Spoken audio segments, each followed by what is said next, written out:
Tem muito a ver essa pergunta para a Pietra, porque teve um tweet aí do Monark, que é um dos nossos maiores pensadores do novo século. Escreve,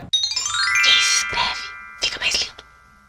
E ele falou exatamente disso, quero ver se vocês concordam, né? Monark é um cara que está morando nos Estados Unidos agora. No passado, quando as mulheres não trabalhavam, um homem sustentava sozinho uma mulher e 4 filhos. Aí os ricaços tiveram a brilhante ideia de vender a ideologia que as mulheres tinham que trabalhar. E assim, hoje em dia, o casal trabalha, mas não consegue comprar nem casa, quanto mais ter filhos. Acho que as mulheres deveriam reivindicar o direito de não ter que trabalhar. Voltemos aos tempos onde um homem conseguia sustentar uma família, mulher deveria trabalhar apenas se quiser. O que vocês acham? Perfeito, Monark. Olha, mandou muito bem. Não, assina embaixo, é óbvio, né? Uma vez que você tem as mulheres também trabalhando, ou seja, o dobro de uma sociedade trabalhando, você tem mais competição de mercado, né? Os trabalhos são mais desvalorizados, mas isso é claro. A Glenda comentou aqui que falou assim, não queria tá fazendo bolo nada, eu gosto da minha vida pública e tal. Quando eu falo isso, é claro que eu não tô falando que eu não gosto da minha vida. Até porque a minha felicidade não atribuo a coisas externas e nem materiais, né? Mas é claro que eu gosto do que eu faço. É claro que, como eu disse, né, a gente tenta fazer do limão uma limonada de acordo com as nossas circunstâncias e o meio no qual a gente está inserido. Mas existe uma coisa, Glenda, que é a seguinte. Existe um lugar só em que você existe um lugar só onde você é insubstituível, que é a sua casa, é o seu lar, é para os seus filhos. O teu chefe vai conseguir uma outra mulher para trabalhar com ele, outro homem. Os seus funcionários vão conseguir outro patrão.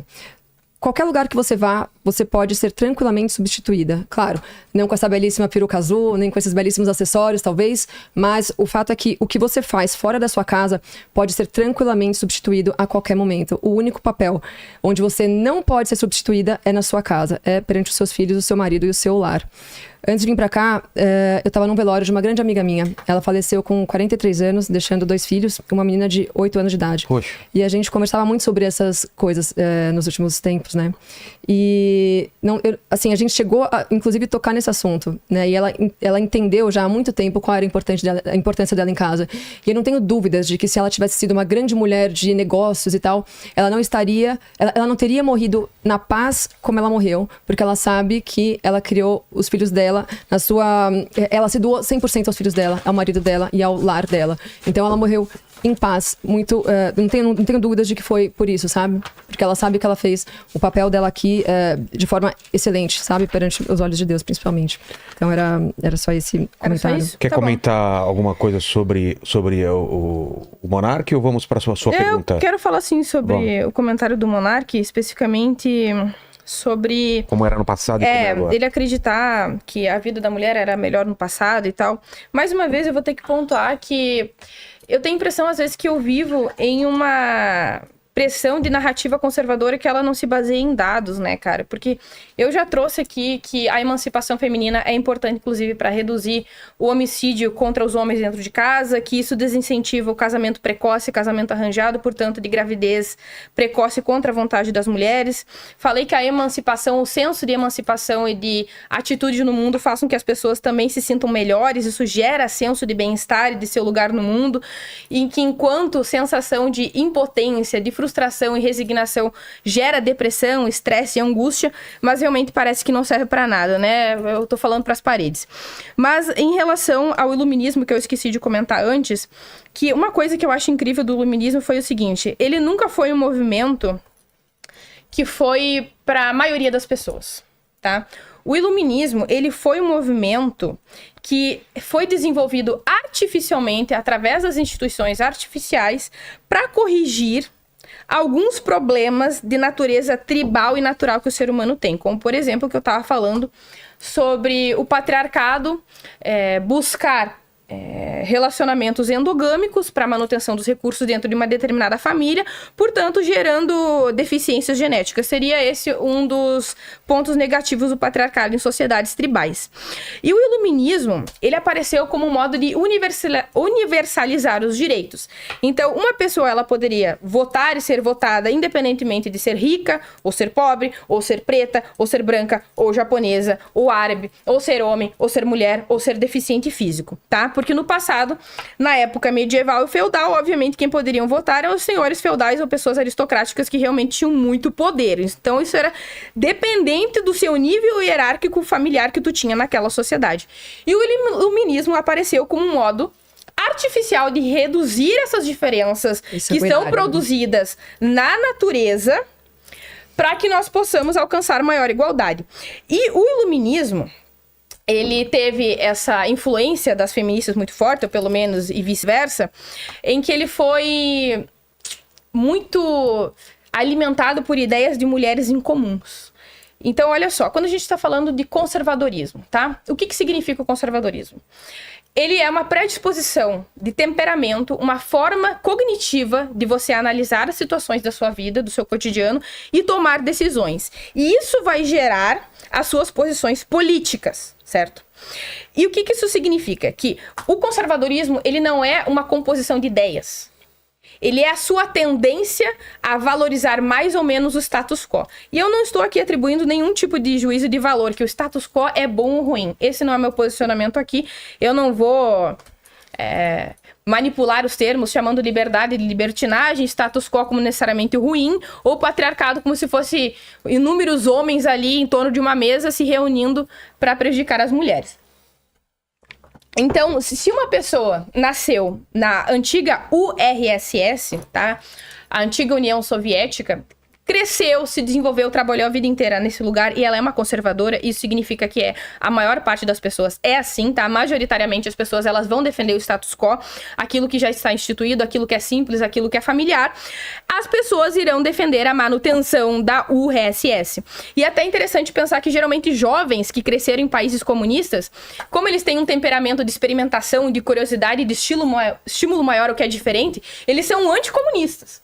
Então isso converge e muito com os ideais, com a efervescência da juventude, que é querer o que é novo. Eles se sentem estimulados e completamente deslumbrados diante de tudo aquilo que é diferente. Então o iluminismo, ele apareceu para ser uma força contrária à força majoritária que geralmente tende a esmagar e oprimir algumas minorias que não conseguem se adequar a uma sociedade. Então, o que vai acontecer com uma mulher em uma sociedade tipicamente patriarcal, seja cristã, seja, sei lá, indiana, tanto faz? O que vai acontecer com ela se ela perder a virgindade antes do tempo? Se ela engravidar, for uma mãe solteira antes do tempo. Se ela não quiser ser uma mãe, se ela não ter vocação para ser uma dona de casa, ela vai ser oprimida, ostracizada, humilhada, espancada, até mesmo com crimes de honra, por exemplo, que acontecem principalmente no norte da Índia, que está numa região ali próxima do Paquistão, que também é uma sociedade extremamente patriarcal. E ela não vai ser associada, muito bem adequada a essa sociedade. Ela nasceu basicamente para ser uma pária na sociedade. E o liberalismo, ele apareceu justamente como um modo de reequilibrar essas forças da natureza com as pessoas que são desajustadas naturalmente diante da cultura. Então, mulheres como Berta Lutz, você, eu, inúmeras outras mulheres que não estão exercendo profissões tipicamente femininas, sendo conservadoras, donas de casa, cuidando dos filhos, são mulheres que têm um temperamento mais combativo, de independência, de criação e de produção e de ação no mundo, não apenas se reduzindo a uma atividade reprodutiva dentro do lar. E eu não estou dizendo aqui que o trabalho doméstico não tem valor, não é esse o meu ponto. O meu ponto é que existem mulheres que não têm vocação para exercerem essas atividades. E por que eu defendo isso? Porque eu tenho certeza que inúmeros de vocês aí conhecem mães que foram cruéis, nefastas, abusivas, negligentes, que simplesmente não deram o devido amor para os seus filhos. Mas elas geraram filhos não porque elas realmente quiseram, mas porque elas fizeram por convenções sociais, por pressão da sociedade, porque o marido quis e ela resolveu realizar algum tipo de sonho dele de ser pai. E eu tenho aqui um dado muito interessante, tá? Sobre lideranças femininas políticas, porque a Pietra traz, né, realmente que existe uma vocação da mulher em ser mãe, e eu concordo contigo, que realmente existe uma predisposição da mulher em exercer o cuidado. Só que as mulheres, elas podem ter maneiras diferentes de manifestar esse cuidado. Então, nós podemos ver isso na política. O INSPER, ele divulgou uma pesquisa, uma meta-análise, eu não sei se tu sabe o que é uma meta-análise, tu sabe o que é? Não. Tá. Uma meta-análise é um estudo gigantesco que faz uma análise da literatura científica de vários outros estudos para que a gente tenha um parâmetro mais geral e mais amplo sobre determinados fenômenos sociais ou eventos. E essa análise do INSPER, ele fez de inúmeros países ao longo do mundo e dos últimos 20 anos. 95 países, se não me engano, nos últimos 20 anos. E o que ele concluiu? 35 menos chances de se envolver em casos de corrupção, lideranças públicas femininas. Investem 7% a mais em saúde e educação, reduzem até 32% o déficit de gênero na educação entre adolescentes, diminuem até 24% a mortalidade infantil e na Índia, aumentar 10% de mulheres na política, reduz 2,1% da mortalidade neonatal. Quando uma mulher se elege como prefeita, mais jovens querem votar na eleição seguinte. A explicação, obviamente, ela é biológica.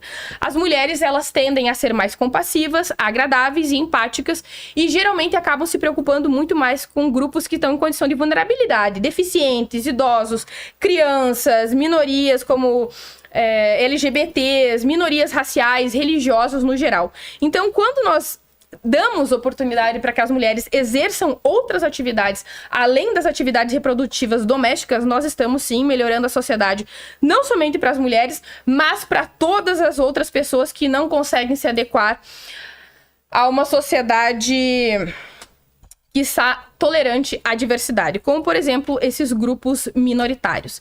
Então, vejam que as mulheres, elas podem sim exercer as suas vocações tipicamente biológicas ou predispostas, mas de outras maneiras que não apenas sendo mães ou esposas ou batendo bolinho em casa o dia inteiro, trocando receita com a vizinha. Não fala bolinho assim, porque meu bolo é bom, hein? É sem glúten, só usa açúcar de coco. Nossa, tá me conquistando. Ela vai acabar. Vai acabar. Aos pouquinhos o bolinho me conquista. Não debocha do meu bolo, não. Léo. Adquira o curso de Lógica Argumentativa e aprenda como evitar frases ambíguas e vagas, como lidar com o verdadeiro e falso, como conectar bem as ideias, como organizar as ideias de modo claro, como estruturar bons argumentos, como analisar argumentos, como bons filósofos argumentam, como criar argumentos do zero. Usando o cupom Espectro Cinza, tu ganha 50% de desconto. Aproveita enquanto é tempo.